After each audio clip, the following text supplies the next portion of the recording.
Hey guys, tonight we're venturing into the untamed American wilderness of the 1800s, where survival wasn't just a skill, it was an art form mastered by some of the toughest men who ever lived. We're talking about the mountain men, those legendary figures who carved out lives in places where nature showed no mercy and every mistake could be your last. So before you get comfortable, take a moment to like the video and subscribe, but only if you genuinely enjoy what I do here. And let me know in the comments where you're tuning in from and what time it is for you. It's always fascinating to see who's joining us from around the world. Now dim the lights, maybe turn on a fan for that soft background hum, and let's ease into tonight's journey together. We're going back to a time when building a cabin wasn't about calling a contractor or picking up supplies at the hardware store. It was about looking at a forest and seeing your future home, then making it happen with nothing but an axe, raw determination, and knowledge passed down through generations of men who refused to let the wilderness win. Picture this. It's 1834 and you're standing in a valley somewhere in what will one day become Montana. The nearest settlement is 300 miles away, winter is coming fast, and you have maybe 2 weeks before the first killing frost. Your survival depends entirely on what you can build with your own two hands from the materials nature provides. No pressure, right? This is the story of how mountain men, trappers, hunters, and explorers who lived on the very edge of civilization built the cabins that kept them alive through winters that could kill an unprepared man in a single night. These weren't just shelters, they were masterpieces of frontier engineering, built by men who understood that in the wilderness, your home wasn't just where you lived, it was what kept you breathing. Between 1800 and 1850, roughly 20,000 men ventured into the uncharted American wilderness, leaving behind everything they knew for a life that promised freedom, fortune, and more often than not, an early grave. These were the mountain men, a breed apart from the farmers and shopkeepers of settled America. They came from all walks of life. Some were running from the law, others from broken hearts or failed businesses. Many were simply drawn by the call of the wild, the promise of beaver pelts worth their weight in silver, and the chance to live by their own rules in a land where the only law was survival. What united them wasn't their past, but their future. A future they would have to carve out of the wilderness one log at a time. These men learned quickly that the mountains didn't care about your background, your education, or your plans. The wilderness had its own curriculum, and graduation meant living through your first winter. The mountain men who survived weren't necessarily the strongest or the smartest. They were the most adaptable. They learned from Native American tribes, from French-Canadian voyageurs, from Mexican vaqueros, and most importantly, from their own mistakes. Every technique they mastered, every skill they developed, was paid for in blood, sweat, and the kind of bone-deep exhaustion that comes from fighting nature for your very existence.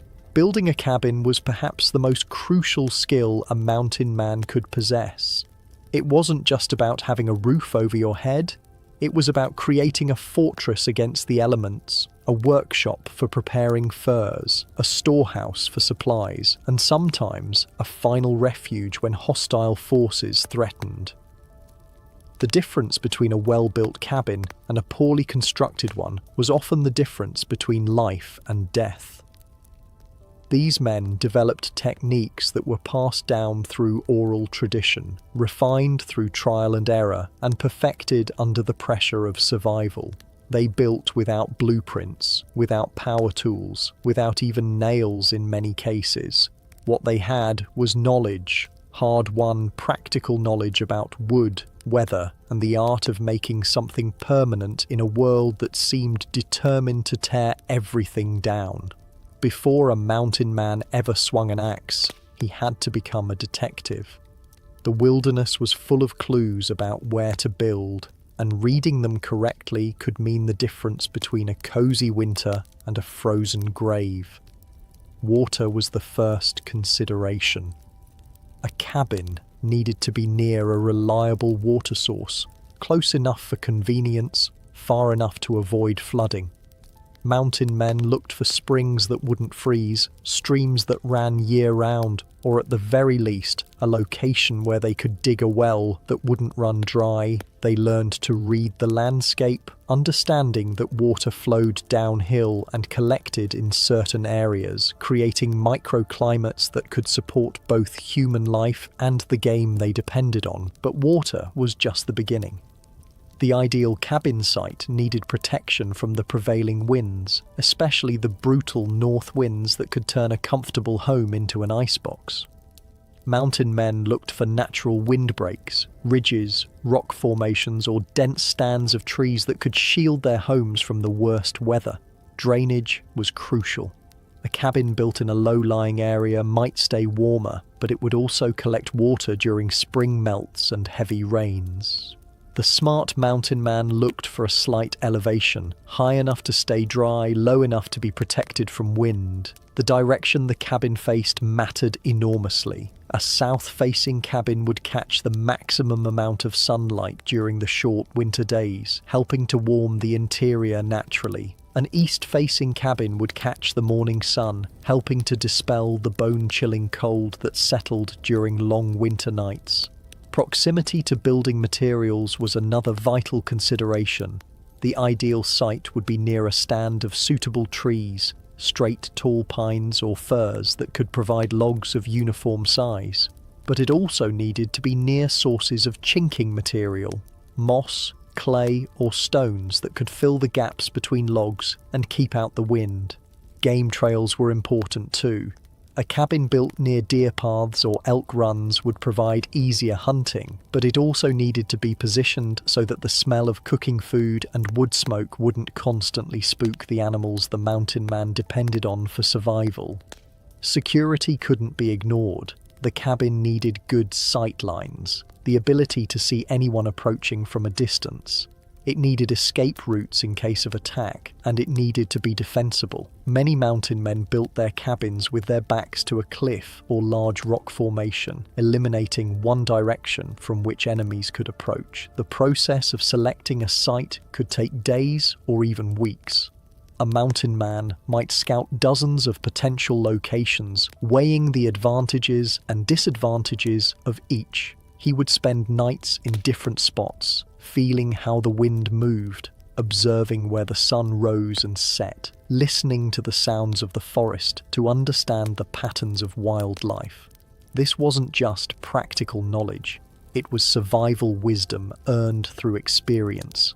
The mountain men who lived longest were those who took the time to choose their sites carefully, understanding that a few extra days of scouting could save their lives when the temperature dropped to 20 below zero and the wind was howling like a banshee.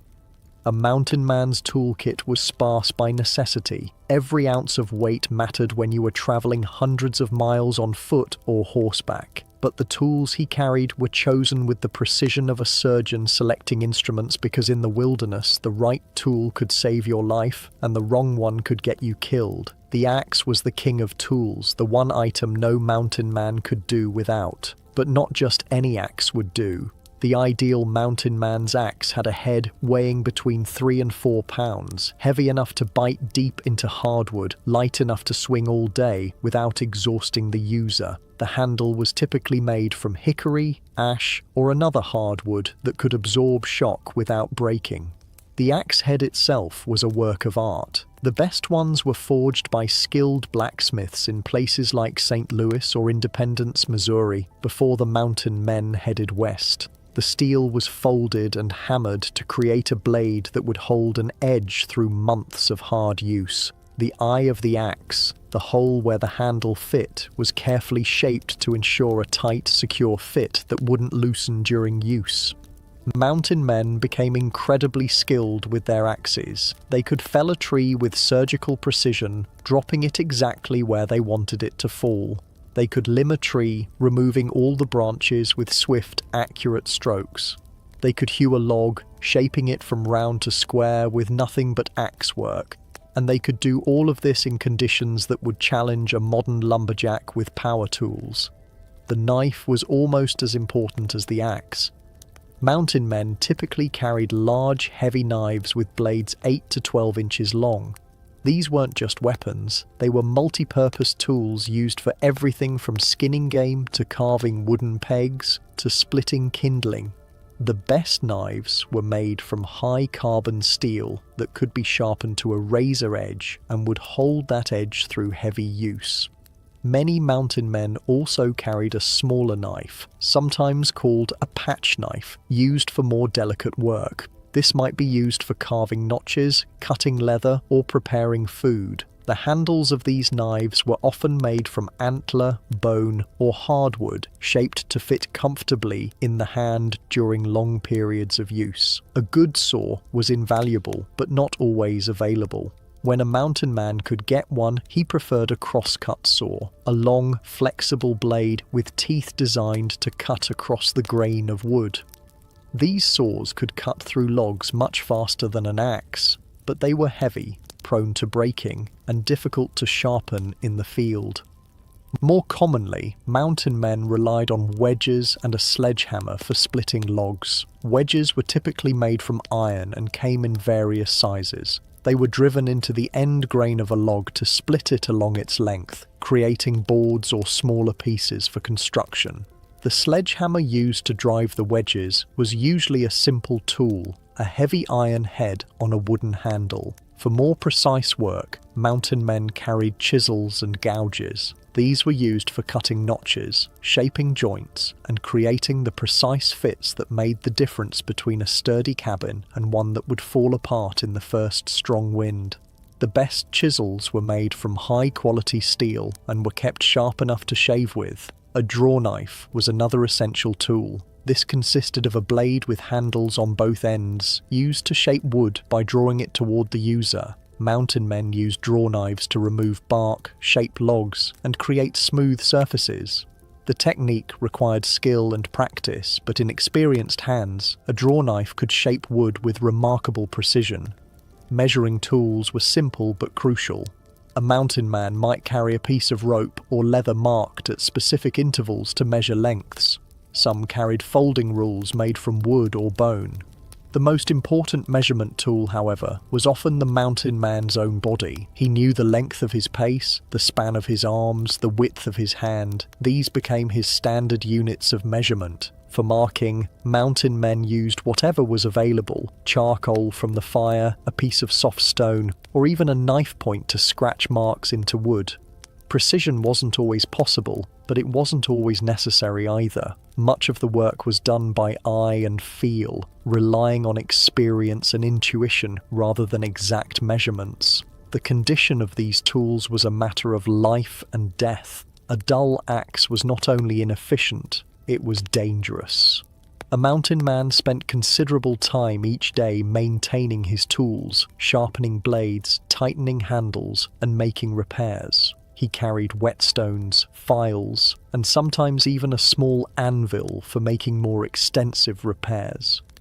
Tool maintenance was often done by firelight after a long day of work. The mountain man would sit by his fire, carefully sharpening each blade, checking each handle for cracks or looseness, and making whatever repairs were necessary. This wasn't just maintenance, it was meditation, a quiet time to plan the next day's work and reflect on the progress made. The foundation of any mountain man's cabin was the timber, and selecting the right trees was an art form that separated the survivors from the casualties.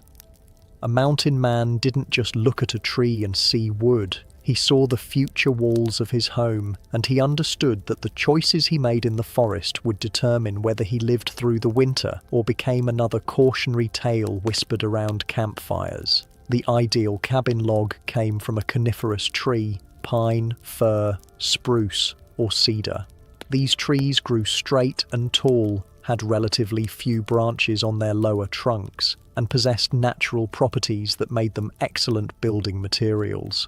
Pine was particularly prized because it was relatively lightweight when dry, easy to work with hand tools, and contained natural resins that helped resist rot and insect damage. But not every pine tree was suitable for cabin construction. The mountain man looked for trees that were mature but not ancient, typically between 50 and 100 years old. Younger trees might not have developed the strength and density needed for construction, while older trees might be starting to rot from the inside or might be too large to handle with the limited tools available.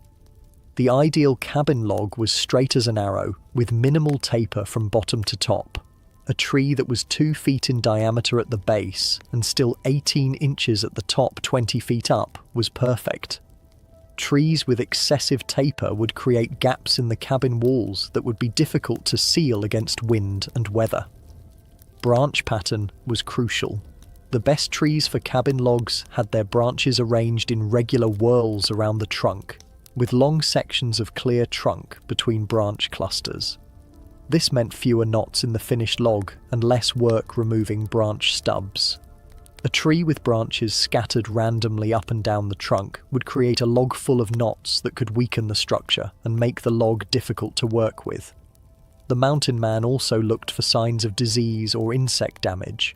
A tree with woodpecker holes might be infested with insects. Fungal growths, unusual swellings, or areas where the bark was missing or discolored could indicate internal rot. A tree that looked healthy on the outside might be hollow on the inside, useless for construction. The time of year when trees were cut mattered enormously. The best time was late fall or winter, when the sap was down and the wood had the lowest moisture content. Trees cut in spring or early summer would be full of sap, making them much heavier to work with and more prone to checking and splitting as they dried. Once suitable trees were identified, the process of felling them required both skill and courage. A mountain man typically worked alone, which meant he had to be absolutely certain about where each tree would fall. A mistake could result in a tree falling on the cabin site, on other trees he planned to use, or worst of all, on himself. The felling process began with careful observation of the tree's natural lean, the distribution of its branches, and the direction of the wind. The mountain man would clear an escape route, a path he could take quickly if the tree started to fall in an unexpected direction. He would also clear the area around the base of the tree, removing any obstacles that might interfere with his axe work. The actual felling cut was made in 2 stages. First, a notch was cut on the side of the tree facing the direction he wanted it to fall. This notch, called the face cut, was typically cut to about 1/3 the diameter of the tree. The angle and depth of this cut determined exactly where the tree would fall. The second cut, called the back cut, was made on the opposite side of the tree, slightly higher than the bottom of the face cut. This cut was made slowly and carefully, leaving a small section of uncut wood called the hinge. The hinge controlled the tree's fall, keeping it falling in the intended direction. As the back cut progressed, the tree would begin to lean toward the face cut. The mountain man would listen for the characteristic creaking and cracking sounds that indicated the tree was about to fall. At this point, he would quickly move away along his predetermined escape route, watching the tree fall and making sure it landed where intended. Once the tree was down, the real work began. The branches had to be removed, a process called limbing. This required hundreds of individual axe cuts, each one carefully placed to remove the branch without damaging the trunk. The mountain man worked from the bottom of the tree toward the top, always staying on the uphill side to avoid being struck by branches under tension.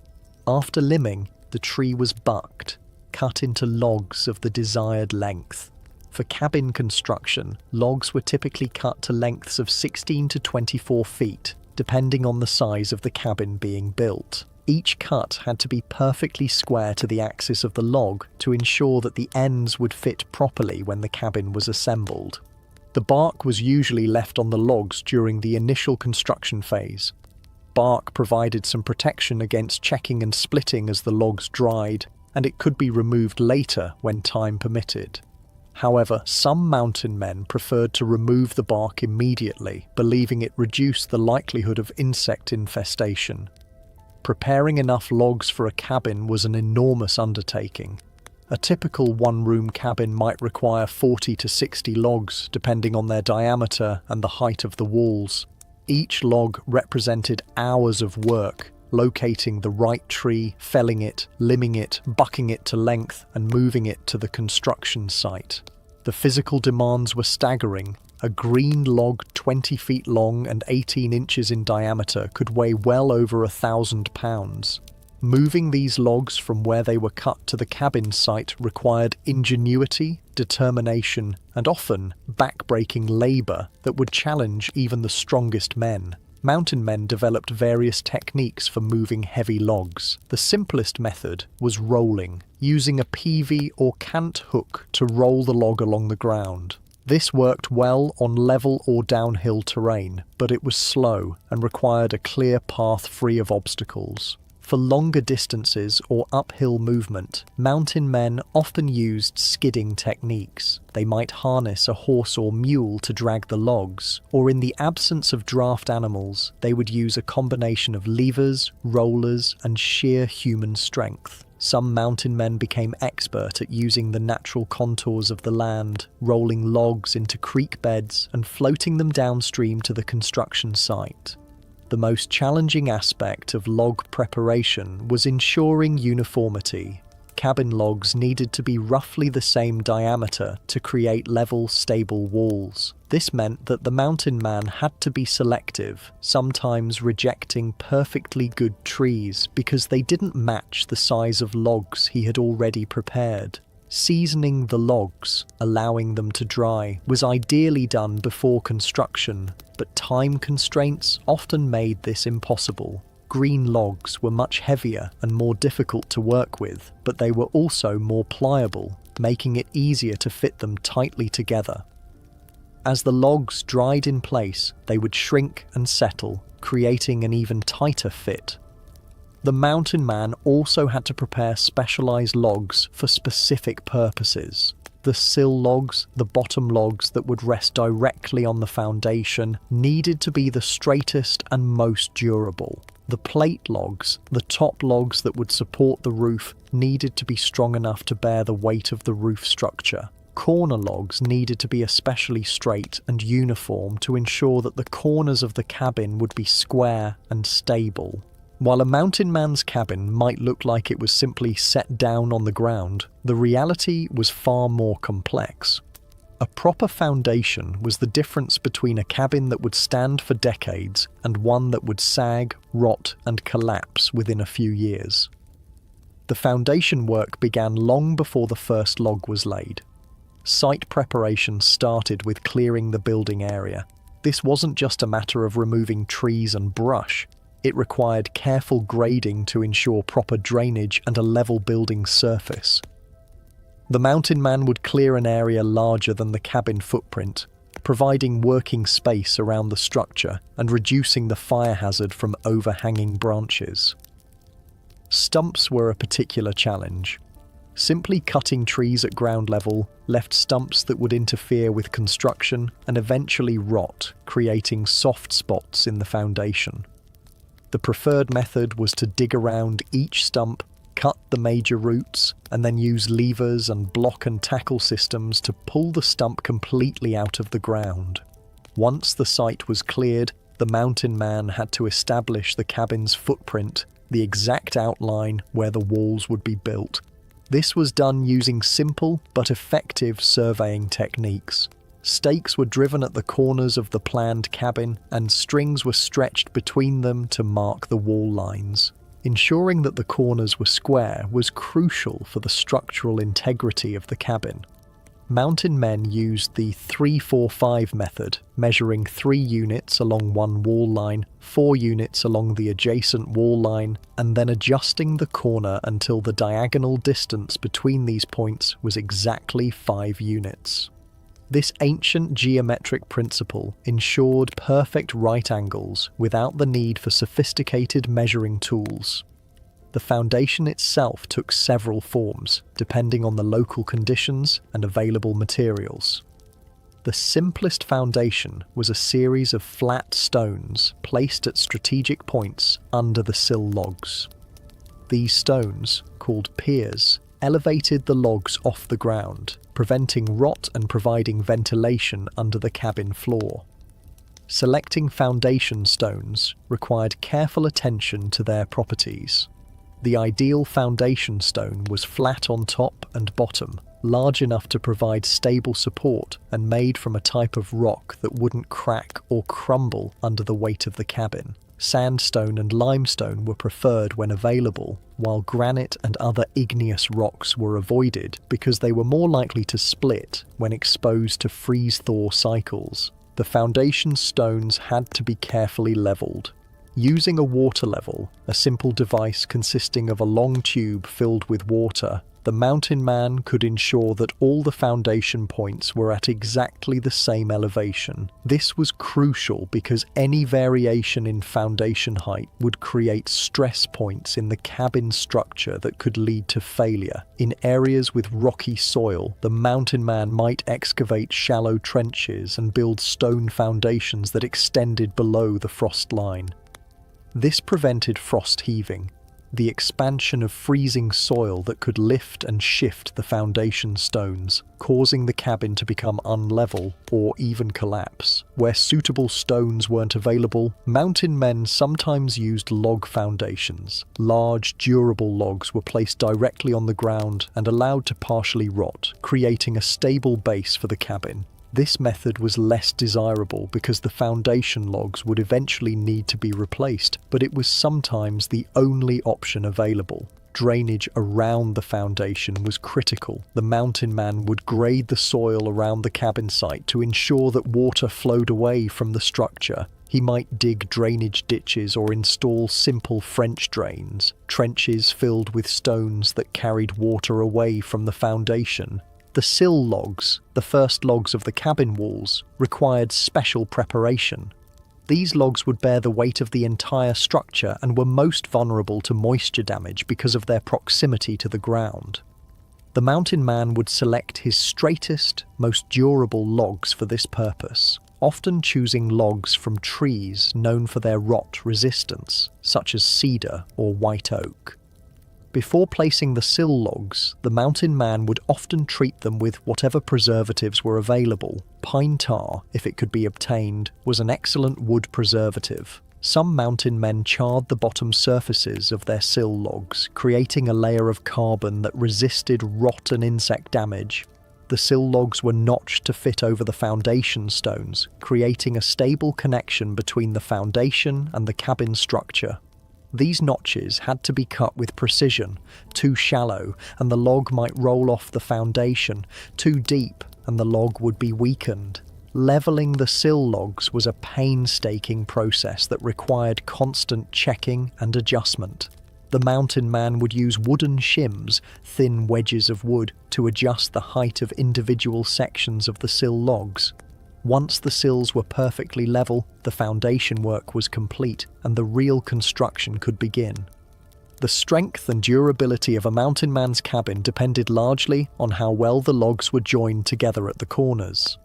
This joining was accomplished through notching, cutting precise interlocking joints that held the logs in place without the need for nails or other fasteners. The art of notching was perhaps the most skilled aspect of cabin construction, requiring precision, experience, and an understanding of wood behaviour that could only be gained through years of practice. The most common notching technique used by mountain men was the saddle notch, also known as the round notch. This method involved cutting a curved depression in the bottom of each log that would cradle the log beneath it. The saddle notch was popular because it was relatively simple to cut, created a strong joint, and shed water effectively, reducing the likelihood of rot at the corner joints. Creating a perfect saddle notch began with careful measurement. The mountain man would roll the log into position on top of the log it would join, then use a scribe, a compass-like tool with two pointed legs, to mark the exact curve that needed to be cut. One leg of the scribe followed the contour of the lower log, while the other marked the corresponding curve on the upper log. The actual cutting was done with an axe, requiring hundreds of precise cuts to create the smooth, curved depression. The mountain man would start by making a series of vertical cuts across the marked area, then use the axe to chip out the wood between the cuts. The process required constant checking and adjustment to ensure that the notch fit perfectly over the log beneath. A well-cut saddle notch would fit so tightly that the logs couldn't be separated without cutting the joint apart. The weight of the upper logs would compress the joint even tighter, creating a connection that would last for decades. The curved shape of the notch also meant that any water that got into the joint would drain out rather than pooling and causing rot. Some mountain men preferred the dovetail notch, a more complex joint that provided even greater strength and weather resistance. The dovetail notch involved cutting the end of each log into a wedge shape that fit into a corresponding slot cut in the intersecting log. This joint was much more difficult to cut, but created a mechanical lock that prevented the logs from separating even if the wood shrank significantly. The full dovetail notch required exceptional skill with an axe and chisel. The mountain man had to cut precise angles and smooth surfaces, and any mistake could ruin hours of work. The joint had to be cut so that it was slightly tighter than necessary. Then the logs had to be forced together, creating tremendous compression that locked the joint permanently. A simpler variation was the half dovetail notch, which provided many of the benefits of the full dovetail while being somewhat easier to cut. This joint was cut only on one side of each log end, creating a partial mechanical lock that was still much stronger than a simple saddle notch. For mountain men who lacked the time or skill for complex notching, the square notch offered a compromise between strength and simplicity. This joint involved cutting square notches in the logs, creating a joint that was easy to cut but didn't provide the weather resistance or strength of curved notches. Square notches were more likely to collect water and were more prone to failure if the wood shrank.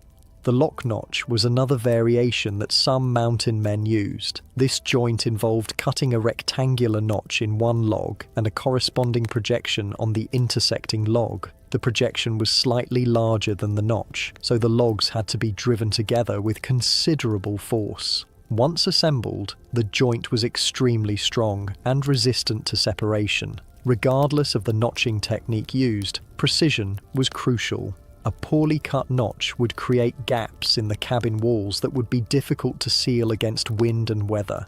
It would also create stress concentrations that could cause the logs to split or the joint to fail under load. The mountain man would test fit each joint multiple times during the cutting process, making small adjustments until the fit was perfect. This process couldn't be rushed. A single mistake could ruin a log that represented hours of work to prepare. The tools used for notching were simple but had to be kept in perfect condition. A sharp axe was essential for the rough cutting, while chisels and gouges were used for fine-tuning the fit.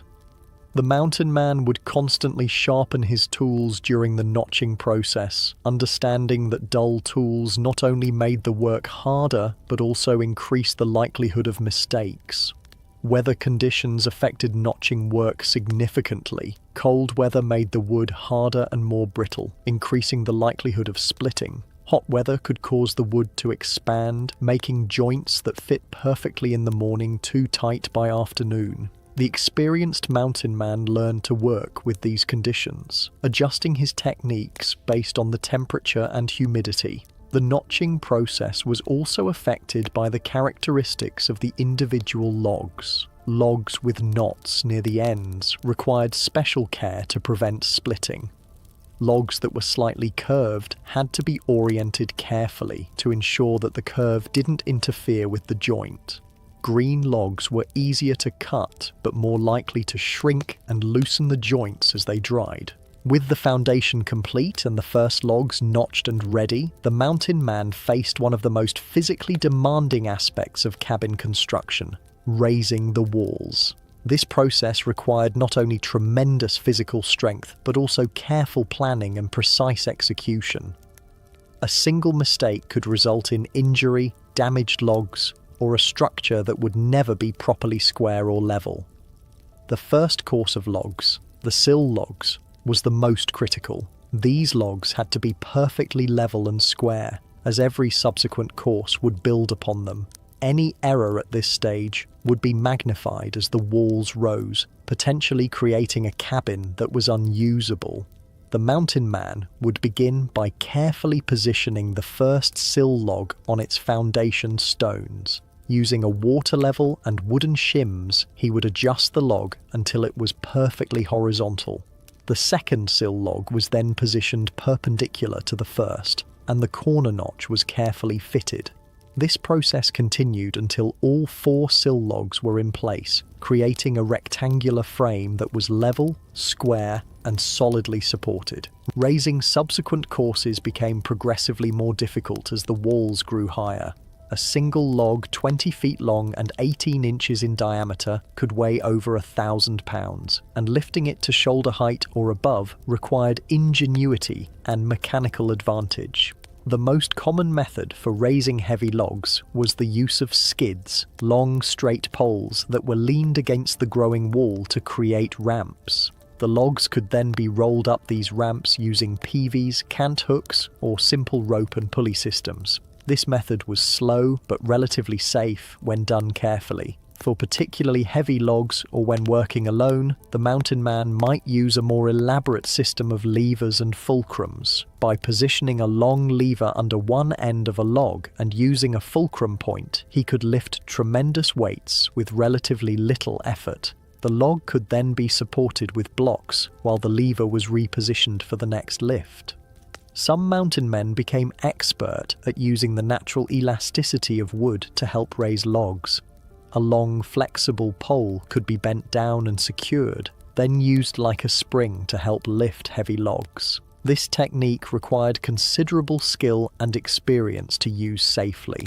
The process of raising walls was made more complex by the need to maintain the structural integrity of the cabin as it grew. Each log had to be positioned precisely to ensure that the walls remained plumb and the corners stayed square. The mountain man would constantly check his work with simple but effective tools: a plumb bob to ensure the walls were vertical, and diagonal measurements to ensure the corners remained square. As the walls rose, the mountain man had to plan for openings, doors, and windows that would be cut later. He would mark the locations of these openings and ensure that the logs in these areas were positioned to make cutting easier. Some mountain men would leave gaps between logs in door and window areas, while others preferred to cut the openings after the walls were complete. The weight of the accumulating logs created tremendous compression in the lower courses, helping to lock the notched joints tightly together. However, this same compression made it increasingly difficult to position the upper logs precisely. The mountain man had to work quickly once a log was in position, as the weight of subsequent logs would make adjustments impossible. Chinking, filling the gaps between logs, was often done as the walls were raised, though some mountain men preferred to complete the entire structure before beginning the chinking process. Early chinking helped stabilize the structure and provided some weather protection during construction. The materials used for chinking varied depending on what was available locally. Clay mixed with grass or moss was common, as was a mixture of mud and animal hair. Some mountain men used thin pieces of wood called chink logs to fill the larger gaps, then sealed the remaining spaces with clay or moss. The top course of logs, called the plate logs, required special attention. These logs would support the roof structure and had to be strong enough to bear the weight of the roof and any snow load. The mountain man would select his best logs for this purpose and would often notch them to receive the roof beams. Wall height was determined by practical considerations. Higher walls provided more interior space and better protection from snow drifts, but they also required more logs and more labour to construct.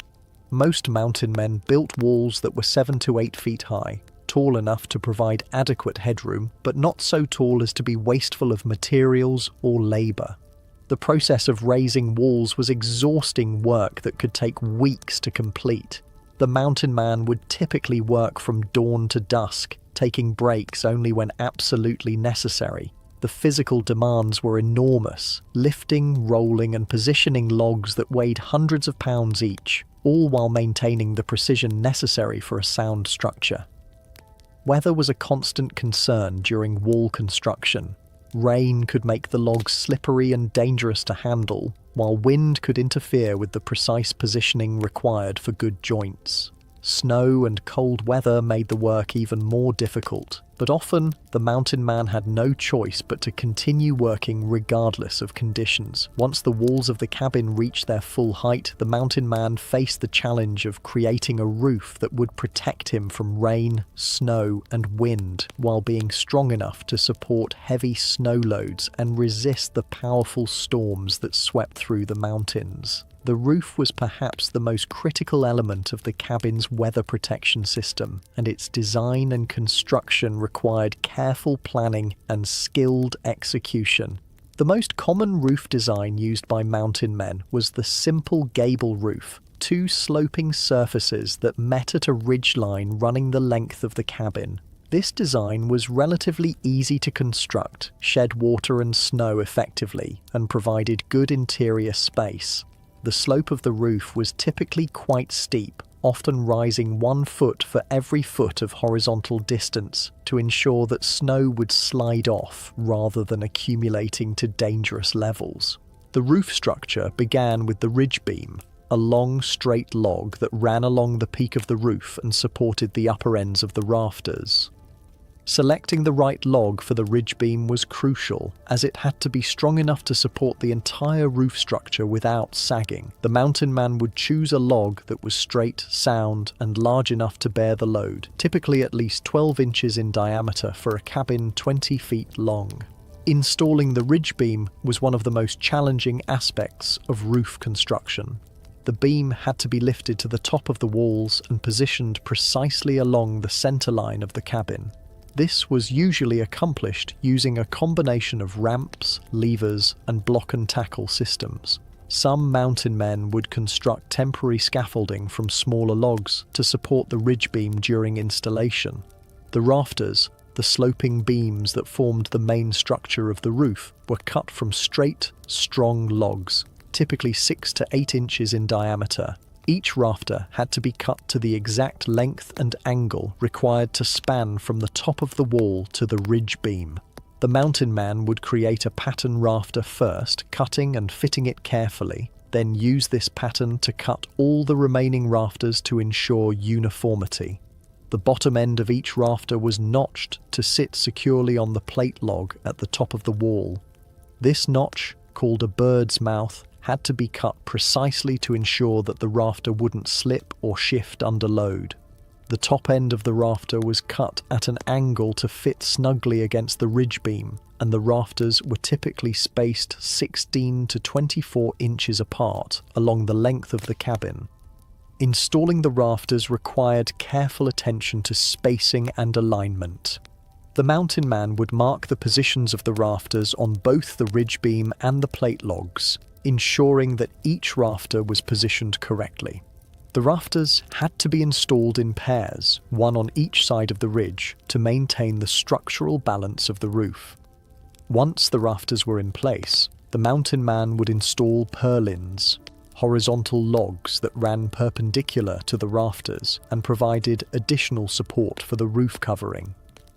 Purlins were typically smaller logs, 4 to 6 inches in diameter, and were notched to fit over the rafters. The spacing of the purlins depended on the type of roof covering that would be used. The roof covering itself varied depending on available materials and local conditions. The most common covering was split shingles, also called shakes, made from cedar, pine, or other suitable wood. These shingles were split from straight-grained logs using a froe and mallet, creating thin, flat pieces that could be overlapped to create a waterproof surface. Making shingles was a time-consuming process that required considerable skill. The mountain man would select logs with straight, even grain and split them into bolts, sections about 18 inches long. These bolts were then split radially into thin pieces, each about a quarter-inch thick. The quality of the shingles depended on the grain of the wood and the skill of the person doing the splitting. Installing shingles required careful attention to overlap and alignment. Each course of shingles had to overlap the course below it by at least half the length of the shingle to ensure that water couldn't penetrate the roof. The shingles were typically held in place by their own weight and the weight of the courses above them, though some mountain men would use wooden pegs or even nails if they were available. In areas where suitable wood for shingles wasn't available, mountain men used other materials for roof covering. Bark from large trees, particularly birch or elm, could be peeled off in large sheets and used as roofing material. These bark sheets were overlapped like shingles and held in place with poles or stones. Sod roofs were another option, particularly in areas where wood was scarce. A sod roof consisted of a layer of poles or split logs covered with birch bark or other waterproof material, then topped with a thick layer of sod. The grass roots in the sod would grow together, creating a living roof that was excellent insulation but required careful construction to prevent leaks. Some mountain men used a combination of materials, creating a roof that might have bark as the base layer, covered with split shingles, and finished with a layer of sod for extra insulation. These composite roofs were more complex to build but provided superior weather protection. The ridge of the roof required special attention to prevent water infiltration. The mountain man would typically install a ridge cap, a specially shaped piece of wood or bark that covered the joint where the two roof surfaces met. This ridge cap had to be carefully fitted and secured to prevent wind from lifting it off. Ventilation was an important consideration in roof design. Without proper ventilation, moisture from cooking and breathing would condense on the underside of the roof, leading to rot and structural problems. The mountain man would often leave small gaps at the ridge or install simple vents to allow air circulation. The roof also had to accommodate the chimney, which required cutting an opening and installing flashing to prevent water infiltration. This was one of the most challenging aspects of roof construction, as the opening had to be large enough for the chimney, but small enough to maintain the structural integrity of the roof. Snow load was a critical consideration in mountain regions. The roof had to be strong enough to support several feet of snow without collapsing, and steep enough to shed snow before it accumulated to dangerous levels. The mountain man would often reinforce the roof structure with additional purlins or braces in areas where heavy snow loads were expected. Maintenance of the roof was an ongoing concern. Shingles would split, warp, or blow off in storms and had to be replaced regularly. The mountain man would typically keep a supply of spare shingles and would inspect and repair the roof each spring and fall. The fireplace and chimney system was the heart of the mountain man's cabin, providing not only heat for warmth, but also the means for cooking food, drying clothes, and creating light during the long winter nights. Building a functional, safe fireplace and chimney required knowledge of masonry, understanding of fire behavior, and access to suitable materials. A poorly constructed fireplace could fill the cabin with smoke, fail to provide adequate heat, or even burn the entire structure down. The construction of the fireplace began with the foundation, which had to be substantial enough to support the weight of the stone or clay structure. The fireplace foundation was typically built from large, flat stones laid in courses and mortared together with clay mixed with grass or animal hair. This foundation extended below the frost line to prevent heaving and was usually built wider than the fireplace itself to provide a stable base. The firebox, the chamber where the fire actually burned, was the most critical part of the fireplace design. It had to be large enough to accommodate the logs that would be burned, but not so large that it would be difficult to heat effectively. The typical mountain man's firebox was about 3 feet wide, 2 feet deep, and 2 to 3 feet high. The walls of the firebox were built from flat stones carefully fitted together and mortared with clay. The back wall was often built with a slight forward slope to reflect heat into the room, and the side walls were angled slightly inward to help focus the heat. The floor of the firebox was paved with flat stones that could withstand the intense heat of the fire. The throat of the fireplace, the opening between the firebox and the chimney, was perhaps the most critical dimension in the entire system. If the throat was too large, the fireplace would draw poorly and smoke would enter the room. If it was too small, the fireplace wouldn't draw at all. The ideal throat was about 1/10 the area of the fireplace opening, and it was typically about 8 inches wide and 4 inches deep for a standard-sized fireplace. Above the throat, the mountain man would construct a smoke chamber, a pyramidal space that allowed the smoke to slow down and cool before entering the chimney proper. The smoke chamber was built with sloping walls that gradually reduced the cross-sectional area from the throat to the chimney flue. The chimney itself was built from stones mortared with clay, and it had to be tall enough to create adequate draft while being strong enough to withstand wind loads and thermal stresses. The interior of the chimney was lined with flat stones to create a smooth surface that would allow smoke to flow freely. The cross-sectional area of the chimney flue was typically about 1/12 the area of the fireplace opening.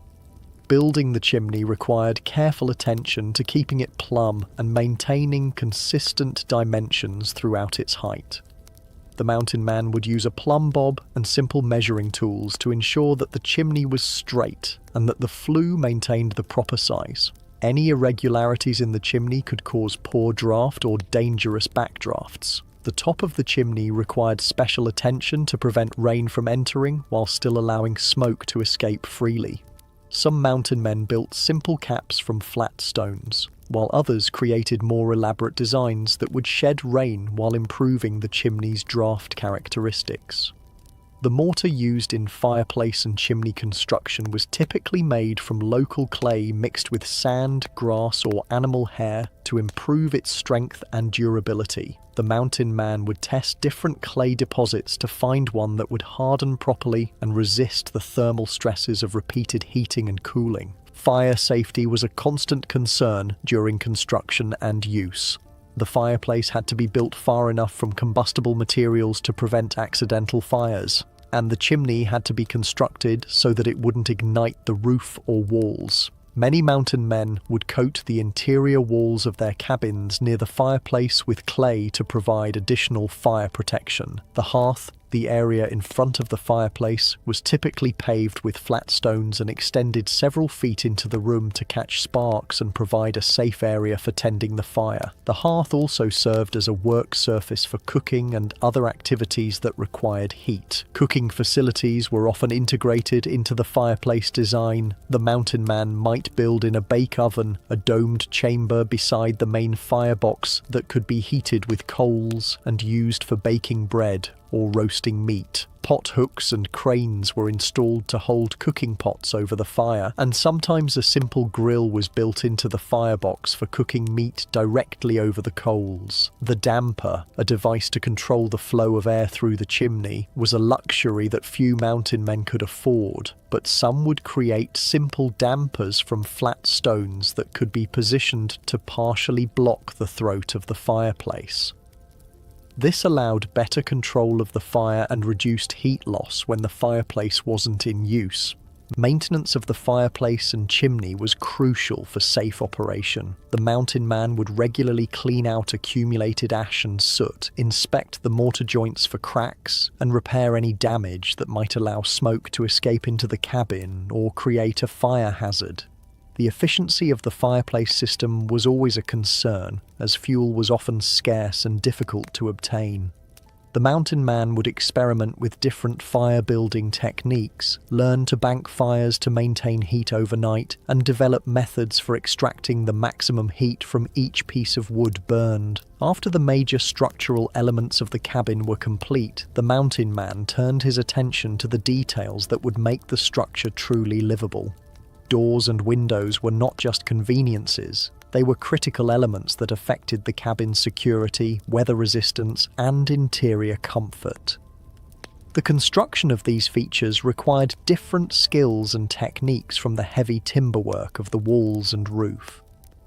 The door was typically the first opening to be cut and finished, as it provided access to the cabin during the remaining construction work. The location of the door was carefully chosen to provide good visibility of the surrounding area while being protected from the prevailing winds. Most mountain men positioned their doors on the south or east side of the cabin to take advantage of solar heating and morning light. Cutting the door opening required careful planning and precise execution. The mountain man would mark the outline of the door on the completed wall, typically making it about 3 feet wide and 6.5 feet high, large enough for easy passage but not so large as to weaken the wall structure significantly. The cutting was done with a saw if one was available, or more commonly with an axe and chisel. The process of cutting through the log wall was laborious and had to be done carefully to prevent the logs from splitting beyond the intended opening.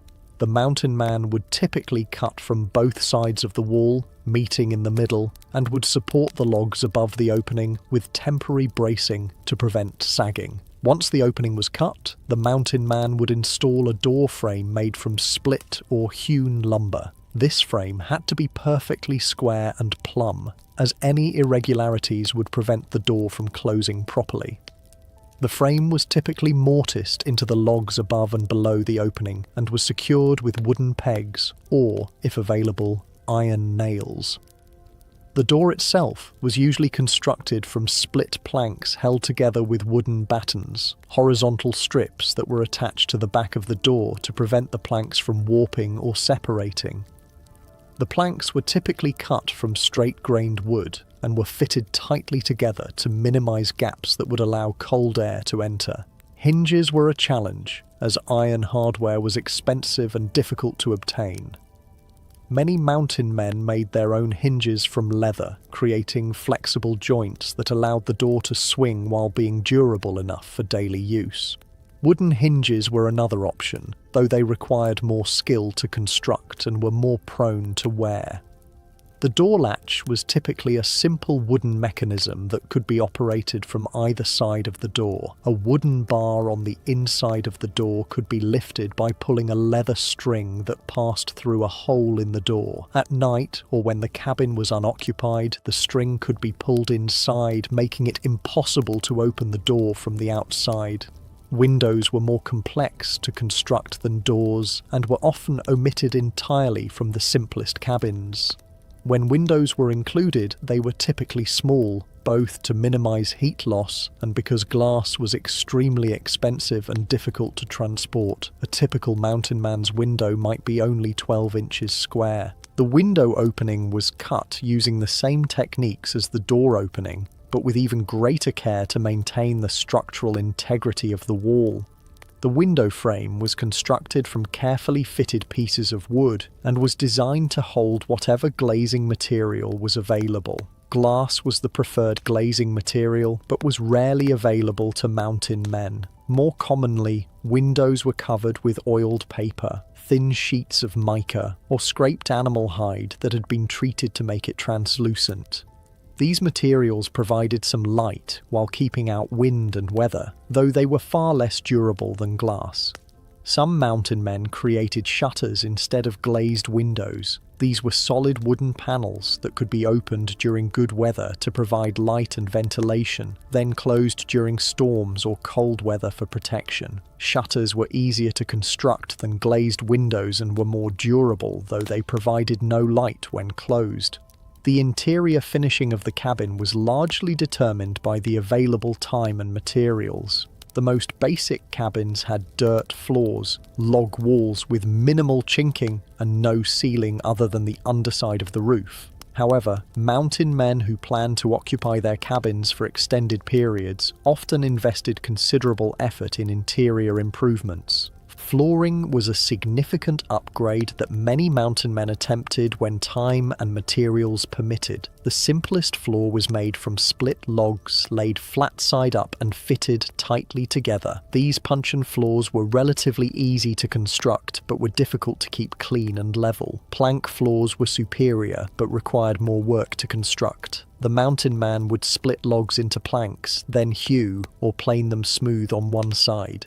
These planks were then laid over floor joists, smaller logs that spanned between the sill logs and provided support for the floor. The walls of the cabin could be improved by adding a layer of split logs or planks over the interior surface of the log walls. This chinking not only improved the appearance of the interior, but also provided better insulation and weather protection. The gaps between the interior planks were filled with clay, moss, or other materials to eliminate drafts. A ceiling was another improvement that some mountain men added to their cabins. This was typically constructed from split logs or planks laid across ceiling joists, creating a flat surface that could be plastered with clay to improve its appearance and fire resistance. The space above the ceiling provided additional insulation and storage space. Interior partitions were sometimes added to divide the cabin into separate rooms, though most mountain men's cabins remained single-room structures. When partitions were built, they were typically constructed from split logs or planks and were not load-bearing. They simply divided the space without supporting any structural loads. Furniture was usually built in rather than freestanding, as it was more efficient to construct furniture as part of the cabin structure. Bunks were built into the walls, tables were supported by posts driven into the floor, and shelves were constructed between the wall logs. This built-in furniture was sturdy, space-efficient, and couldn't be lost or damaged during moves. Storage was a critical consideration in the small space of a mountain man's cabin. Every available space was utilized. Areas under bunks, spaces between wall logs, and the area above the ceiling, if one was installed. The mountain man would construct boxes, shelves, and compartments to organize his possessions and supplies. Lighting was provided primarily by the fireplace, though some mountain men made simple oil lamps from hollowed-out stones or pieces of wood. Candles were a luxury that few could afford, and windows provided light only during daylight hours. The final details of interior finishing included items like pegs for hanging clothes and equipment, simple furniture like stools and benches, and whatever decorative touches the mountain man felt were worth the effort. These details transformed the cabin from a mere shelter into a home. The difference between a cabin that provided comfortable shelter and one that was barely habitable often came down to the quality of its insulation and weatherproofing. Mountain men understood that keeping out wind, moisture, and cold was just as important as having solid walls and a sound roof. The techniques they developed for sealing their cabins were ingenious adaptations to the materials and conditions they faced. Chinking, filling the gaps between logs, was the most visible aspect of weatherproofing, but it was also one of the most challenging to do well. The gaps between logs varied in size depending on how well the logs fit together, and these gaps had to be filled with materials that would stay in place, resist weather, and provide good insulation. The first step in chinking was to install backing material in the larger gaps. This backing, often called thinking, consisted of thin pieces of wood, flat stones, or even pieces of bark that were wedged into the gaps to provide a foundation for the chinking material. The backing had to be installed from the inside of the cabin, pushed outward until it was flush with the exterior surface of the logs. The chinking material itself was typically a mixture of clay, mud, and organic matter. The clay provided the binding properties, while sand or small stones added strength and reduced shrinkage. Organic materials like grass, moss, animal hair, or chopped straw were added to provide tensile strength and prevent cracking. The proportions of the chinking mixture were critical. Too much clay, and the mixture would shrink excessively as it dried, creating cracks that would allow air infiltration. Too little clay, and the mixture wouldn't bind properly and would fall out of the gaps. Mountain men learned through experience to adjust their mixtures based on the local materials available and the weather conditions during application. Applying the chinking was a messy, time-consuming job that required patience and attention to detail. The mountain man would work the mixture into the gaps from both sides of the wall, pressing it firmly into place and smoothing the surface to shed water. The chinking had to be applied in layers, allowing each layer to dry partially before adding the next. Weather conditions greatly affected chinking work. Hot, dry weather would cause the chinking to dry too quickly, leading to cracking and poor adhesion. Cold weather would prevent the chinking from setting properly. The ideal conditions were cool and humid, allowing the chinking to dry slowly and cure properly. Maintenance of the chinking was an ongoing task.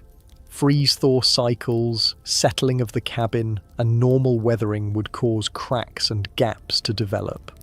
The mountain man would inspect his chinking regularly and make repairs as needed, understanding that neglecting this maintenance could make the cabin uninhabitable.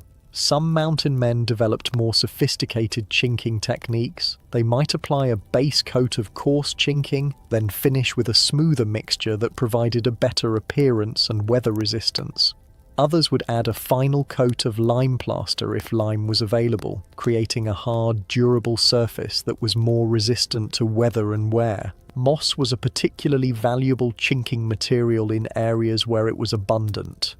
Certain types of moss had natural preservative properties and would continue to grow even after being installed in the chinking, creating a living seal that would expand and contract with the wood.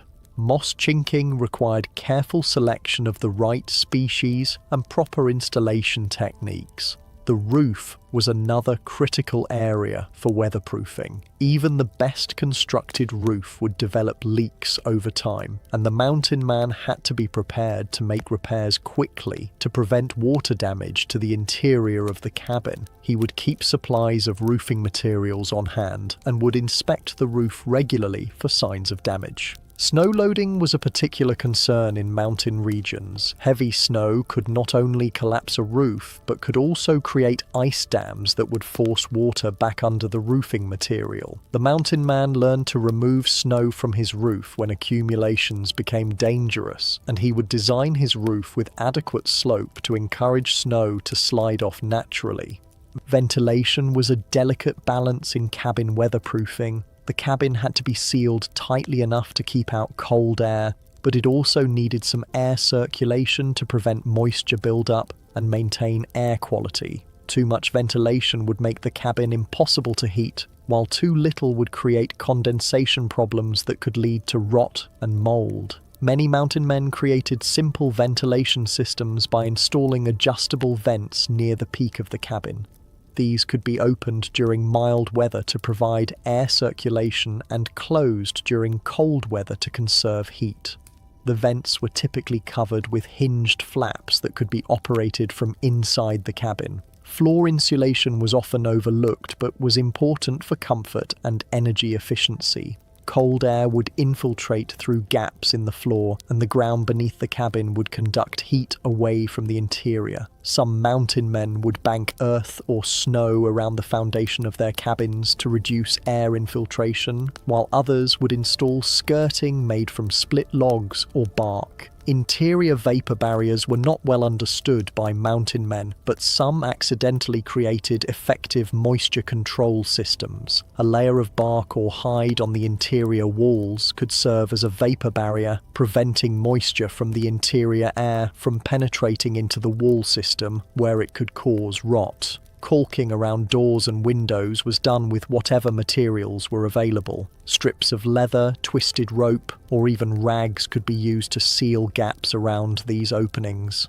Some mountain men would create more permanent seals using pine pitch or other natural adhesives mixed with fiber materials. The importance of proper drainage around the cabin cannot be overstated. Water that pooled around the foundation would eventually find its way into the cabin, causing rot and making the interior damp and unhealthy. The mountain man would grade the soil around his cabin to direct water away from the structure and would maintain drainage ditches to handle runoff from heavy rains or snowmelt. Weather stripping was a concept that mountain men understood even if they didn't have access to manufactured materials. They would create seals around doors and windows using strips of leather, fur, or fabric that would compress when the door or window was closed, creating a barrier against air infiltration. A mountain man's cabin was not a static structure. It was a living system that required constant attention and seasonal modifications to remain habitable throughout the year.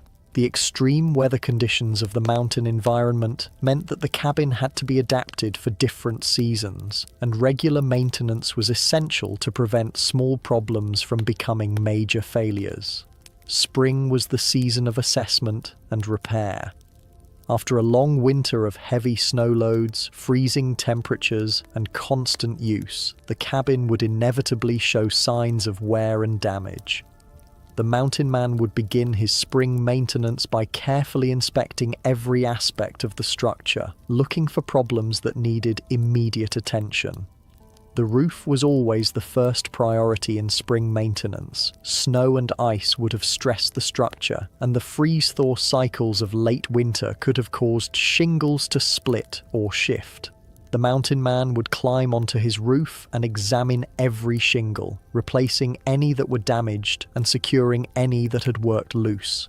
He would also check the ridge cap and flashing around the chimney for signs of damage or displacement. Chinking was another area that required spring attention. The expansion and contraction caused by temperature changes, combined with the settling of the cabin structure, would inevitably create cracks and gaps in the chinking.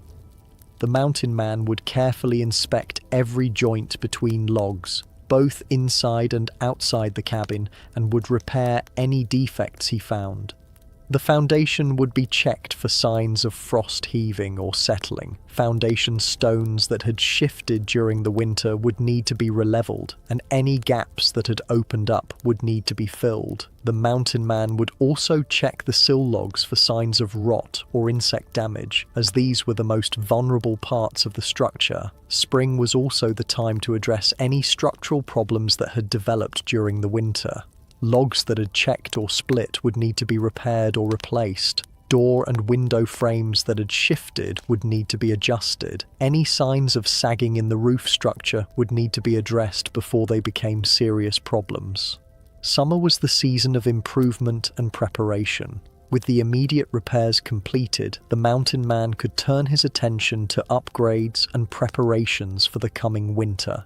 This was the time to add new features to the cabin, improve existing systems, and gather materials for future repairs. Firewood cutting was a major summer activity. The mountain man would need to cut, split, and stack enough wood to last through the entire winter, plus a reserve for emergencies. This was an enormous task that could take weeks to complete. The wood had to be cut to the right length for the fireplace, split to the right size for efficient burning, and stacked in a way that would allow it to dry properly while being protected from rain. Summer was also the time to gather and prepare other materials needed for cabin maintenance. Clay for chinking would be dug and processed. Moss for insulation would be gathered and dried. Stones for repairs would be collected and stockpiled. The mountain man would use the good weather to prepare everything he might need during the harsh winter months when outdoor work would be difficult or impossible. Improvements to the cabin were often undertaken during the summer months. A new window might be cut and glazed. Interior partitions might be added. The floor might be upgraded from dirt to split logs. These improvements not only made the cabin more comfortable, but also increased its value and durability. Fall was the season of final preparations and weatherproofing. As the first frosts approached, the mountain man would focus on making sure his cabin was ready for another winter. This was the time for final repairs, last-minute improvements, and the installation of winter protection systems. Banking the cabin was a common fall activity. This involved piling earth, leaves, or even snow around the foundation of the cabin to provide additional insulation and reduce air infiltration. The banking material would be held in place with boards or logs and would remain in place throughout the winter. Storm windows and doors were installed if the mountain man had them. These were typically simple wooden shutters that could be closed over windows during severe weather, or additional doors that created an airlock entry system. These temporary installations would be removed in the spring, but provided valuable protection during the winter months. The chimney would receive a thorough cleaning and inspection in the fall. Creosote and soot that had accumulated during the previous winter would be removed, and any damage to the chimney structure would be repaired.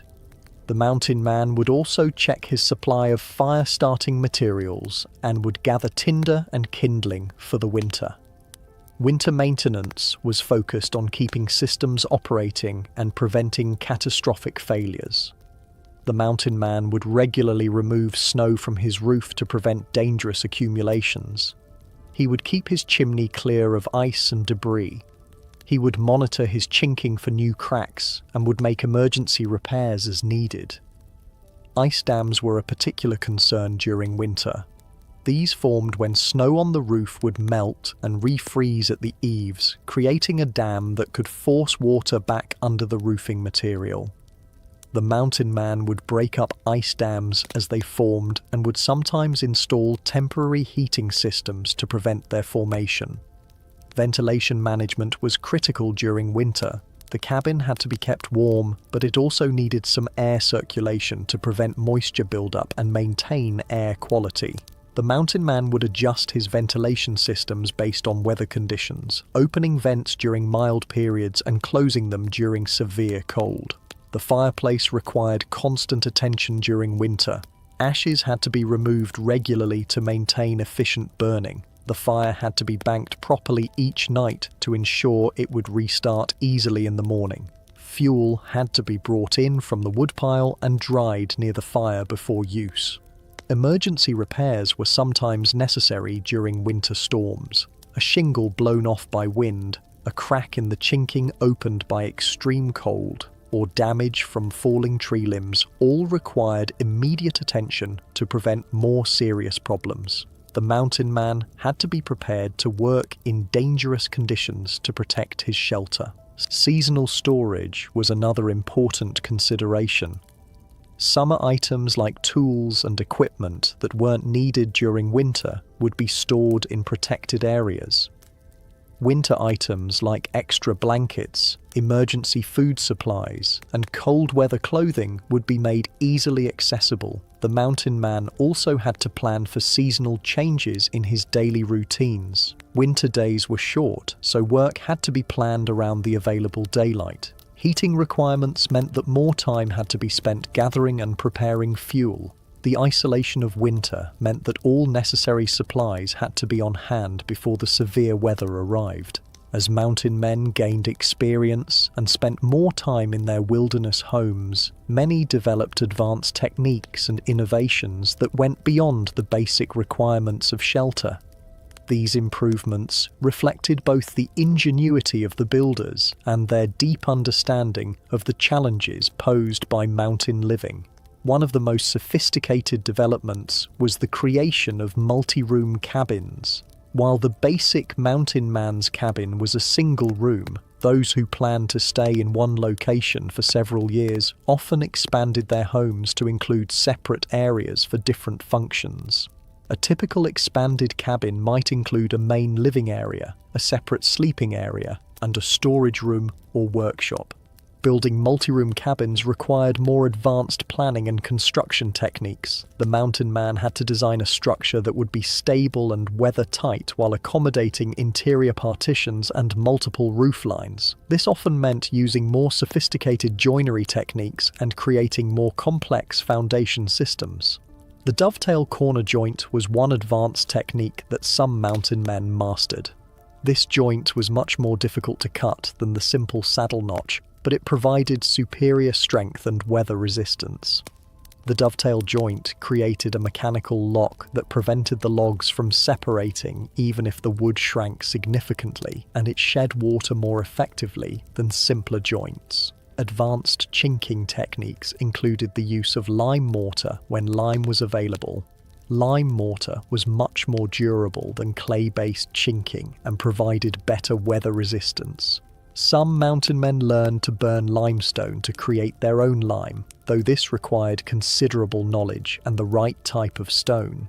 Sophisticated fireplace designs included features like bake ovens, warming chambers, and improved draft systems. A bake oven was a separate chamber built into the fireplace structure that could be heated with coals and used for baking bread or roasting meat. Warming chambers were spaces above or beside the fireplace where food could be kept warm or clothes could be dried. Some mountain men developed ingenious heating systems that distributed heat more effectively throughout their cabins. These might include heat exchangers that captured waste heat from the chimney, or systems of ducts that carried warm air from the fireplace to other parts of the cabin. Water systems were another area where advanced techniques were sometimes employed. Some mountain men dug wells or developed spring systems that brought water directly to their cabins. Others created simple plumbing systems using hollowed-out logs or bark tubes to carry water from a source to the cabin. Insulation techniques evolved beyond simple chinking to include more sophisticated systems. Some mountain men created double-wall construction, with an inner and outer wall separated by an insulation space filled with moss, leaves, or other insulating materials. This provided much better thermal performance than single-wall construction. Advanced roofing techniques included the use of multiple layers of different materials to create superior weather protection. A sophisticated roof might have a base layer of bark covered with split shingles and topped with a layer of sod for insulation. These composite roofs were more complex to build but provided excellent protection from weather. Some mountain men developed innovative solutions to specific problems they encountered. For example, in areas with heavy snow loads, they might build roofs with steeper pitches or install snow guards to prevent dangerous avalanches of snow from sliding off the roof. In areas with high winds, they might develop special anchoring systems to secure their roofs against uplift. Ventilation systems became more sophisticated as mountain men learned about the importance of air quality and moisture control. Advanced systems might include multiple vents that could be operated independently, allowing fine control of air circulation. Some mountain men even created simple heat recovery systems that warmed incoming fresh air with outgoing stale air. Storage solutions evolved to make maximum use of the limited space in mountain cabins. Built-in furniture became more sophisticated, with features like fold-down tables, storage compartments built into benches, and sleeping areas that could be converted to seating during the day. Security features were sometimes incorporated into advanced cabin designs. These might include hidden compartments for valuables, escape routes that weren't obvious to casual observers, or defensive features like loopholes that could be used to observe or defend against attackers. Some mountain men developed workshop areas within their cabins, complete with specialized storage for tools and materials. These workshops allowed them to maintain and repair their equipment during the winter months when outdoor work was difficult. Advanced lighting systems included reflectors that concentrated firelight, oil lamps made from local materials, and even simple lens systems that focused sunlight during the day.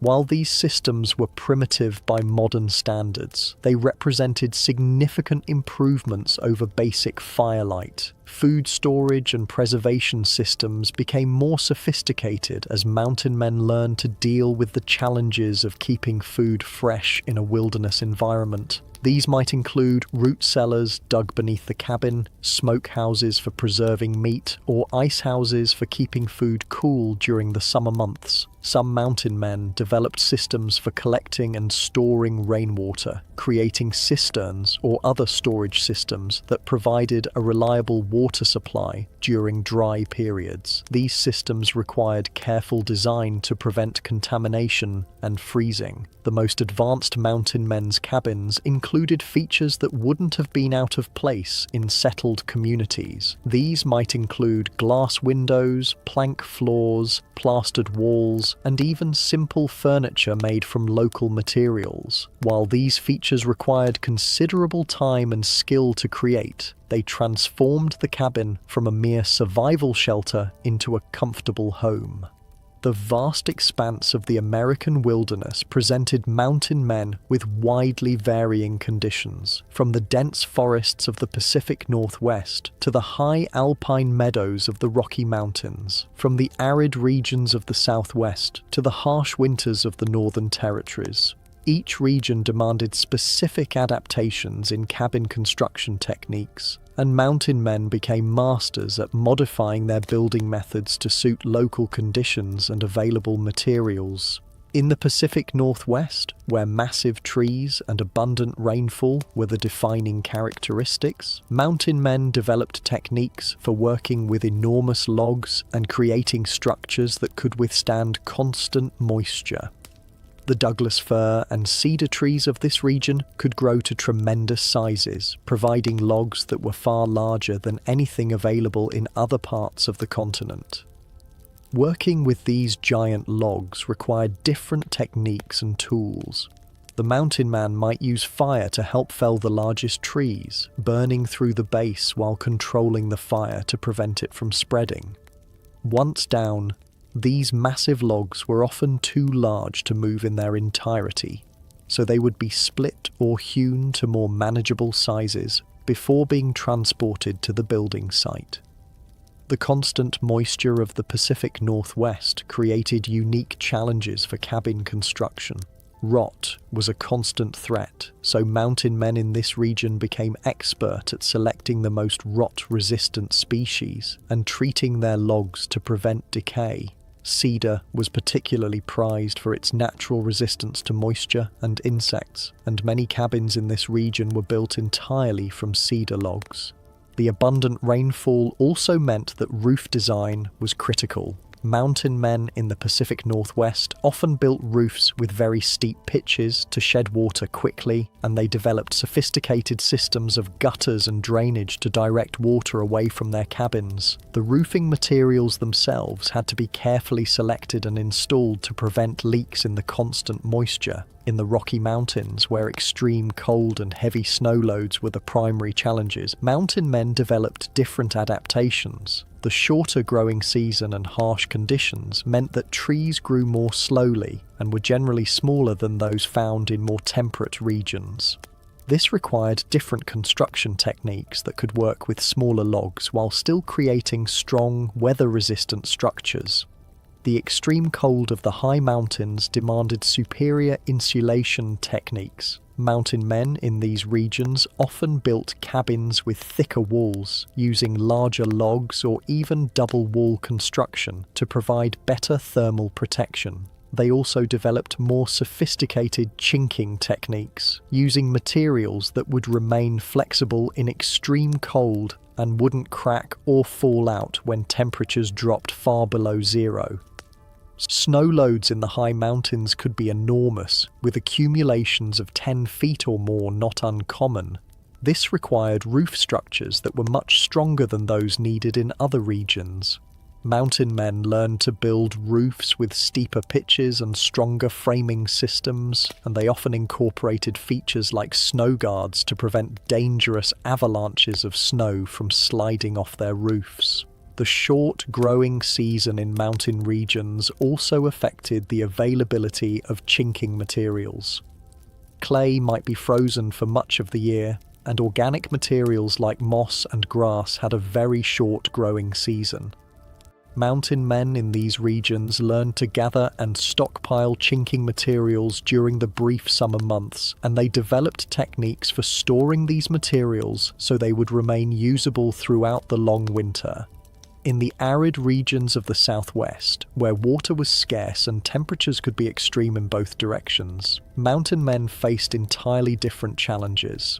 The lack of large trees meant that traditional log construction was often impossible, so alternative building techniques had to be developed.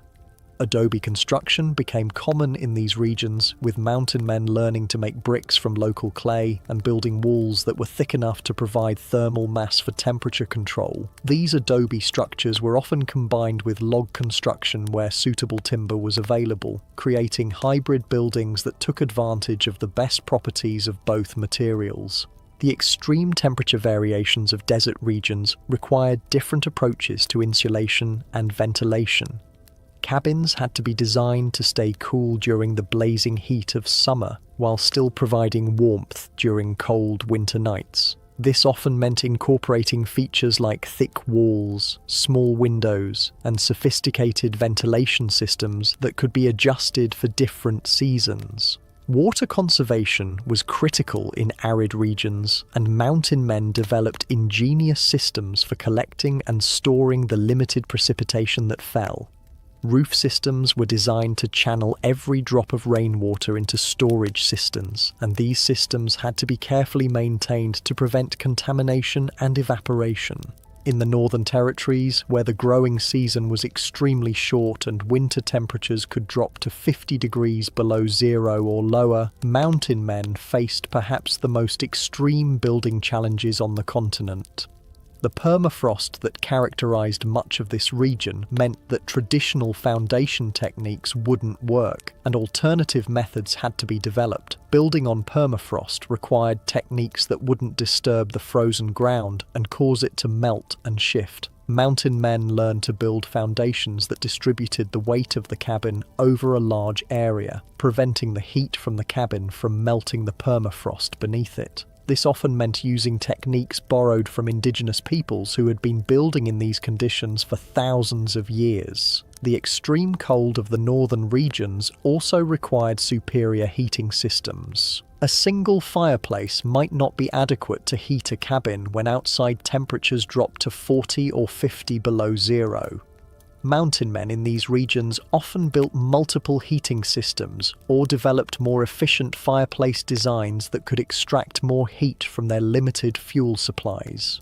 The short summer season in the far north meant that all construction work had to be completed in a very limited time window. Mountain men learned to prepare materials during the brief summer months and to work with incredible efficiency to complete their cabins before winter set in. This often meant accepting less than perfect construction in favour of getting the cabin weatherproof before the killing cold arrived. Coastal regions presented their own unique challenges, with salt air, high winds, and storm surges creating conditions that were very different from inland areas. Mountain men building near the coast had to deal with the corrosive effects of salt air on their tools and building materials, and they had to design structures that could withstand the powerful winds that came off the ocean. The high humidity of coastal regions created different challenges for wood preservation and drying. Logs might take much longer to season in the humid coastal air, and the constant moisture could promote rot and insect infestation. Mountain men in these regions learned to select species that were naturally resistant to these conditions and develop techniques for protecting their structures from the harsh coastal environment. Storm resistance was critical in coastal areas where powerful winds and driving rain could destroy poorly constructed buildings. Mountain men learned to build structures with lower profiles and stronger connections, and they developed anchoring systems that could hold their cabins together even in the most severe storms. Each region also had its own unique resources that mountain men learned to exploit.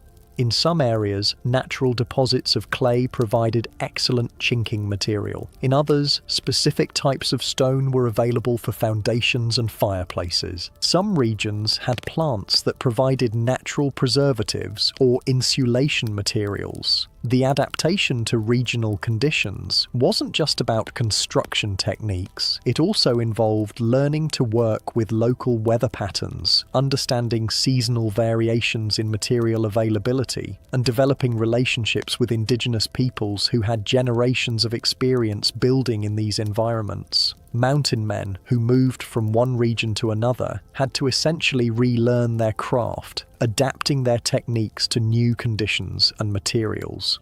This constant adaptation and learning was one of the characteristics that separated successful mountain men from those who didn't survive their first winter in a new territory. The longevity of a mountain man's cabin depended not just on the quality of its initial construction, but on the ongoing maintenance and care it received throughout its life. A well-built cabin could last for decades with proper maintenance, while a neglected structure might become uninhabitable within just a few years. Understanding the principles of cabin maintenance and having the right tools for the job were essential skills for any mountain man who planned to make a permanent home in the wilderness. The basic toolkit for cabin maintenance was similar to that used for construction, but with some important additions. A good set of chisels was essential for making precise repairs to joints and notches. These chisels had to be kept razor sharp, as dull tools would tear the wood fibers rather than cutting them cleanly, creating repairs that were weaker and less durable than the original construction. A draw knife was invaluable for shaping replacement pieces and smoothing rough surfaces. This tool consisted of a blade with handles at both ends, and it was used by drawing it toward the user to remove thin shavings of wood. Mastering the draw knife required considerable practice, but in skilled hands it could shape wood with remarkable precision and smoothness. Boring tools were necessary for making holes for pegs, bolts, and other fasteners. The most common boring tool was the auger, a spiral-shaped bit that was turned by hand to drill holes in wood. Different sizes of augers were needed for different applications, and keeping them sharp and properly maintained was crucial for effective use. A good saw was essential for making precise cuts during repairs. While axes could handle most cutting tasks, there were situations where the precision of a saw cut was necessary. Crosscut saws were used for cutting across the grain of the wood, while rip saws were designed for cutting along the grain. Maintaining these saws required special files and considerable skill. Measuring and marking tools became more important for maintenance work than they had been for initial construction. A folding rule or marked rope was essential for ensuring that replacement pieces were cut to the correct dimensions. A square was necessary for ensuring that repairs maintained the structural integrity of the cabin. The mountain man's toolkit also included specialized items for specific maintenance tasks. A caulking iron was used for packing chinking material into gaps between logs. A froe and mallet were used for splitting shingles and other thin pieces of wood. A peavey or cant hook was essential for moving and positioning heavy logs during major repairs. Tool maintenance was a constant concern in the wilderness environment. The mountain man had to be his own blacksmith, sharpening and repairing his tools as they became dull or damaged. This required a forge, anvil, and the knowledge to work iron and steel. Many mountain men became quite skilled at metalworking out of necessity. Sharpening stones were essential for maintaining cutting tools. Different types of stones were used for different stages of sharpening, from coarse stones for repairing damaged edges to fine stones for achieving razor sharpness. The mountain man had to understand the properties of different stones and how to use them effectively. The seasonal maintenance cycle was crucial for cabin longevity. Spring was the time for major inspections and repairs, when damage from the winter could be assessed and corrected before it became worse. Summer was the time for improvements and preparations for the coming winter. Fall was the time for final weatherproofing and protection systems. Winter maintenance focused on keeping systems operating and preventing catastrophic failures. Roof maintenance was perhaps the most critical aspect of cabin care. A leaking roof could quickly destroy the interior of a cabin and lead to structural damage that would be expensive and time-consuming to repair. The mountain man would inspect his roof regularly, looking for loose or damaged shingles, problems with flashing around the chimney, and signs of sagging or other structural issues. Replacing damaged shingles required having a supply of replacement materials on hand. The mountain man would typically split extra shingles during the summer months and store them in a dry place where they would be available for repairs.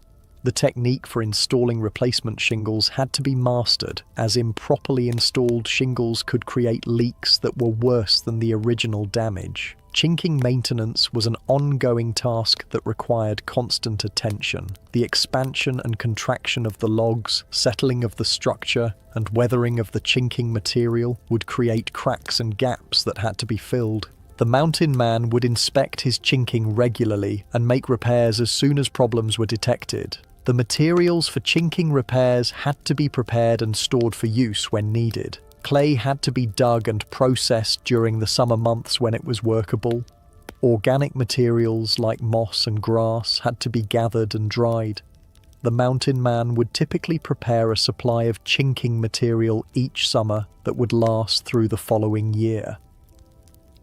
Foundation maintenance involved checking for settling, frost heaving, and deterioration of the foundation materials. Stones that had shifted had to be re-leveled, and gaps that had opened up had to be filled. The sill logs, which were most vulnerable to moisture damage, had to be inspected regularly for signs of rot or insect infestation. Fireplace and chimney maintenance was critical for both safety and efficiency. Creosote and soot that accumulated in the chimney had to be removed regularly to prevent chimney fires. The mortar joints in the fireplace and chimney had to be inspected and repaired as needed. The hearth and firebox had to be maintained to ensure safe and efficient operation. Door and window maintenance involved checking the operation of hinges and latches, inspecting the frames for damage, and ensuring that the weather stripping was in good condition. Doors and windows that didn't close properly would allow cold air to enter the cabin, making it difficult to heat and uncomfortable to occupy. The interior of the cabin also required regular maintenance.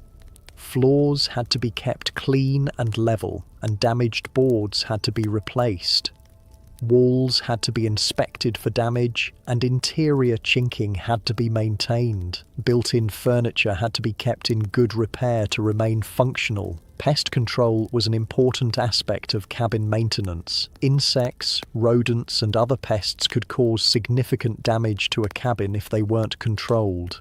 The mountain man had to understand the habits of local pests and develop strategies for preventing infestations and dealing with problems when they occurred. Preventive maintenance was always more effective and less expensive than reactive repairs. The mountain man who took the time to inspect his cabin regularly and make small repairs as needed would have a structure that lasted much longer and required less major work than one who waited until problems became serious before addressing them. Record keeping, while not common among mountain men, could be valuable for tracking maintenance needs and planning future work. A simple log of repairs and improvements could help identify recurring problems and plan for seasonal maintenance needs. The investment in proper maintenance was significant, but it was far less than the cost of rebuilding a cabin that had been allowed to deteriorate. A mountain man who took care of his cabin could expect it to provide comfortable shelter for many years, while one who neglected maintenance might find himself starting over from scratch after just a few seasons. The cabin building techniques developed by mountain men didn't disappear when the fur trade ended and the frontier moved on. These methods, refined through years of trial and error in some of the harshest conditions on Earth, became the foundation for much of the log construction that followed in the American West. The knowledge passed from mountain men to settlers, from settlers to homesteaders, and eventually evolved into the log home industry that exists today. The basic principles that mountain men discovered, the importance of proper site selection, the techniques for joining logs at corners, the methods for weatherproofing and insulation, remain valid today. Modern log home builders still use many of the same techniques, though they've been refined and improved with better tools and materials. The saddle notch, perfected by countless mountain men working with hand tools, is still one of the most popular corner joints used in log construction. The dovetail joint, which required exceptional skill to cut by hand, is now produced with precision using modern machinery, but the basic design remains unchanged from what mountain men developed 2 centuries ago. The understanding of wood behavior that mountain men developed through necessity is now codified in engineering manuals and building codes. The knowledge of how logs shrink and settle, how to account for this movement in the design, and how to create structures that remain tight and weatherproof as they age, all trace back to lessons learned in wilderness cabins. Modern log home builders have access to kiln-dried logs, precision machinery, and engineered fasteners, but they still face many of the same challenges that mountain men encountered. Logs still need to be selected for straightness and quality. Corners still need to be cut precisely to create tight joints. Chinking is still necessary to seal gaps and provide weather protection. The tools have evolved dramatically, but the basic techniques remain recognizable. Where a mountain man would spend hours cutting a notch with an axe and chisel, a modern builder can cut the same joint in minutes with a chainsaw and grinder. But the understanding of how the joint works and what makes it effective comes directly from the mountain men who perfected these techniques. The regional variations that mountain men developed in response to local conditions have also influenced modern construction. The steep-pitched roofs developed for heavy snow loads, the thick walls designed for extreme cold, and the specialized foundations for difficult soil conditions all have their counterparts in modern building practices. Perhaps most importantly, the mountain men's approach to problem solving, their willingness to experiment, adapt, and innovate in response to challenging conditions, continues to influence builders today.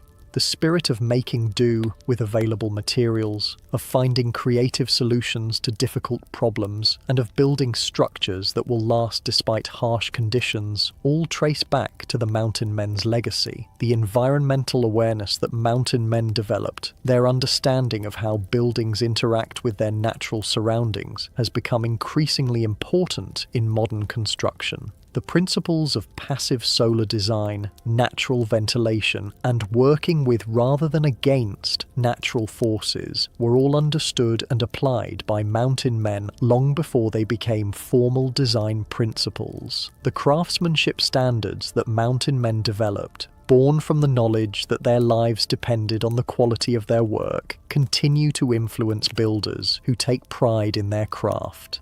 The attention to detail, the understanding of materials, and the commitment to building structures that will last all reflect values that were essential for survival in the wilderness.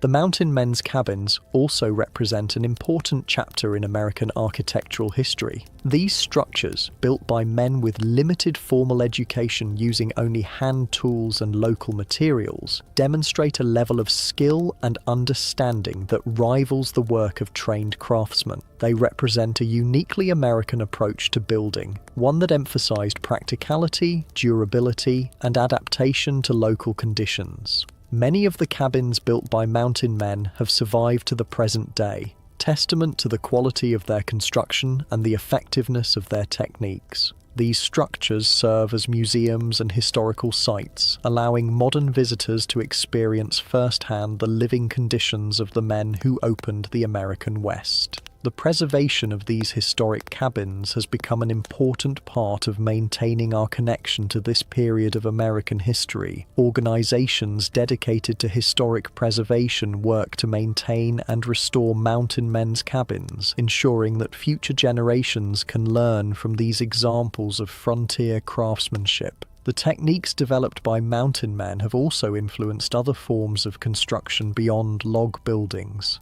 The understanding of how to work with natural materials, how to create strong joints without manufactured fasteners, and how to build structures that are in harmony with their environment all have applications in modern sustainable building practices.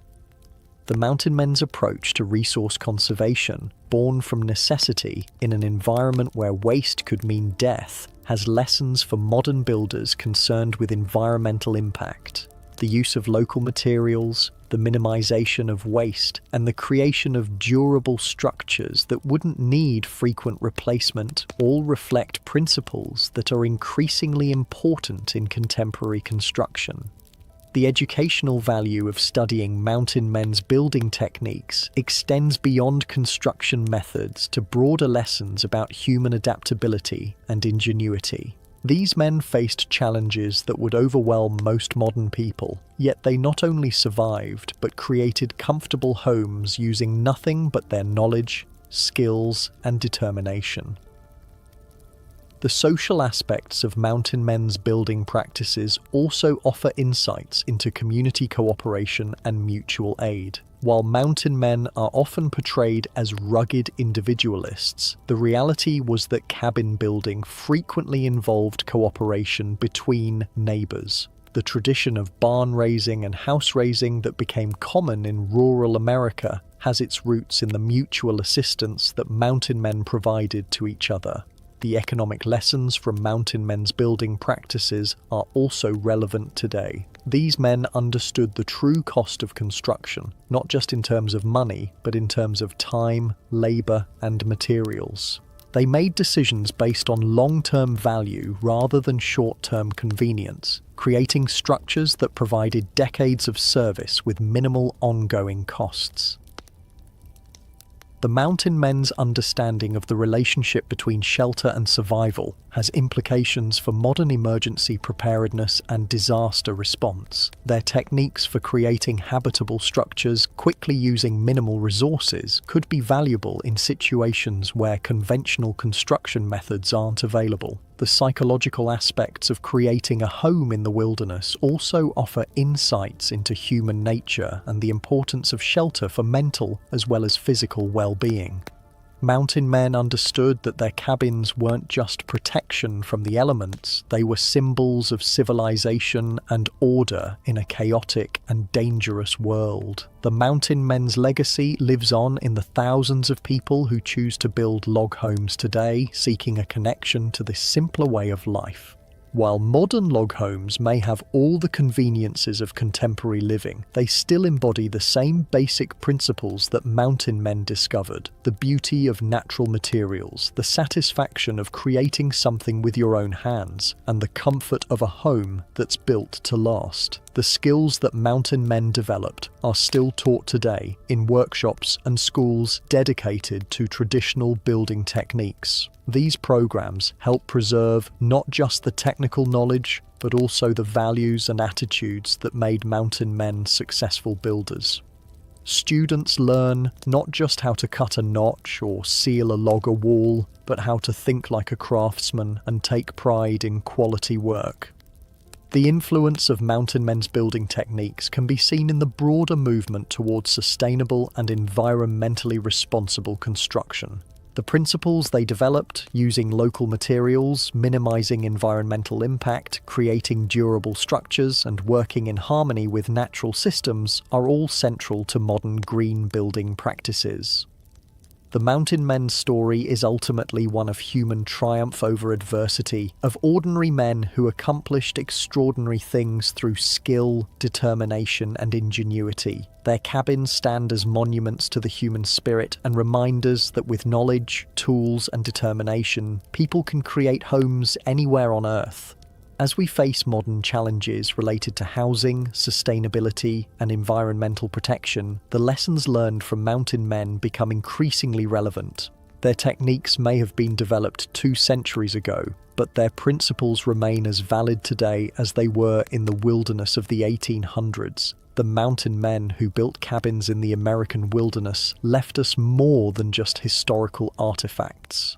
They left us a legacy of craftsmanship, ingenuity, and determination that continues to inspire builders and craftsmen today. Their story reminds us that the most important tools for building a home aren't found in a hardware store, they're found in the human spirit. And so we come to the end of our journey through the world of mountain men and their remarkable cabins. These structures, built by hand in some of the most challenging environments on Earth, represent more than just shelter. They represent the triumph of human ingenuity over seemingly impossible odds. The next time you see a log cabin, whether it's a historic structure or a modern home, remember the mountain men who perfected these techniques. remember the countless hours of back-breaking labor, the ingenuity required to solve problems with limited resources, and the determination needed to create a home in the wilderness. Their legacy lives on not just in the buildings they created, but in the spirit of craftsmanship and self-reliance they embodied. In a world that often seems to value convenience over quality and speed over durability, the Mountain Men's approach to building offers timeless lessons about the value of doing things right the first time.